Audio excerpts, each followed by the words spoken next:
የባለቤቴን መቃብር በምጎበኝበት ጊዜ ያገኘሁትን ውድ ነገር ልውሰደው አልውሰደው እያልኩ ጭንቀት ውስጥ ገብቻለሁ ትለናለች የዛሬዋ ባለ ታሪካችን።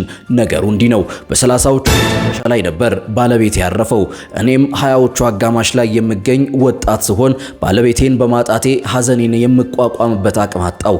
ለዚህም በየሳምንቱ መጨረሻ መቃብሩን የመጎብኘት ቦታውን የማጽዳትና ሳምንቴ እንዴት እንደነበር ያዳምጠኛል ብዬ በማሰብ ከሱ ጋር ማውራት ልማድ አደረኩ። ከጥቂት ወራት በኋላ ከባለቤቴ መቃብር አጠገብ ያለው መቃብር ማንም እንደማያጸዳው አስተዋልኩ። ቁሽሽ ብሏል። በመቃብር ድንጋዩ ላይ የማላውቀው የአንዲት ሴት ስም ተጽፏል።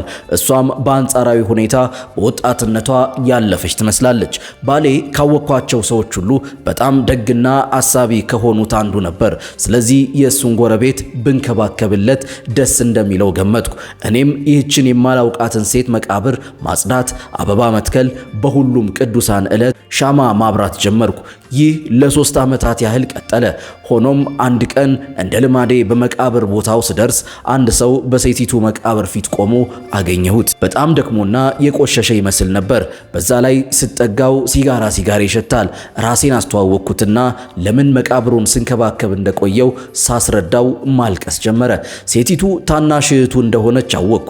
እሱ በአልኮል ሱሰኝነቱ የተነሳ ከቤተሰቡ ጋር ለረጅም ጊዜ ተለያይቶ ነበር። ቀብሯ ላይ እንኳ አልተገኘምና መቃብሯ የት እንዳለ አያውቅም። ወላጆቹንም በዚህ 3 ዓመት ውስጥ በሞት አጥቷቸዋል። እናም እሱ የቤተሰቡ የመጨረሻ በህይወት ያለ ሰው እንደመሆኑ መጠን የእህቱን የመጨረሻ ማረፊያ ቦታ ለመፈለግ ወስኖ የዛኑ ቀን ቢጀምር በኔ አማካኝነት ወዲያው አገኘ። ባደረኩት ድርጊትም እጅግ ከመደሰቱ አልፎ ስሜታዊም ሆነ።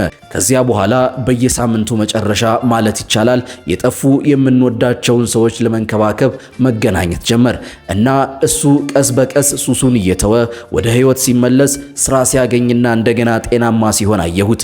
አንዴ እንደገና የሚቆምበት ጠንካራ መሬት ካገኘ በኋላ ተጫዋች፣ ብልህና ማራኪ ውበቱ እያየሁት ተመለሰ። እናም ከመቃብር ስፍራው ውጪ አብረን ጊዜ ማሳለፍ ጀመር። እሁድ የምነግርሽ ነገር አለ ብሎ ተቀጣጥረናል። እንደሚመስለኝ ከሆነ የጋብቻ ጥያቄ ሊያቀርብልኝ ነው። እናም የባለቤቴን መቃብር በምጎበኝበት ጊዜ ያገኘሁት ውድ ነገር እሱ ነው። እሺ ልበለው ወይስ ትንሽ ጊዜ ልቆይ? እሺ ካልኩት የባለቤቴን ቤተሰቦችስ እንዴት ብዬ በሙሉ አይን እመለከታቸዋለሁ? ምን ትመክሩኛላችሁ? ዛሬን ለነገ እንኑር። መልካም ጊዜ